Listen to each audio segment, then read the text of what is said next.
नमस्कार प्रणाम, हम बिट्टू बाबू उर्फ टीवी ब्रदर। आज हम आगल बनी मेला घूमे, कलकत्ता के दशहरा पूजा मेला। तो आप लोग देख सकते हैं, हाफ पैंट पहले बना दिया।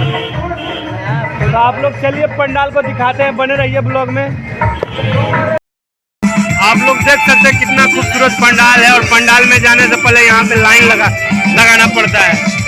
देखिए कितना दूर तक लाइन है, आप लोग देख सकते हैं।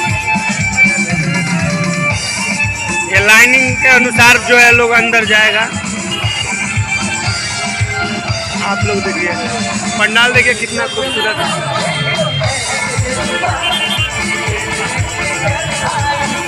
यही कोलकाता का नज़ारा है, आप लोग देख सकते हैं।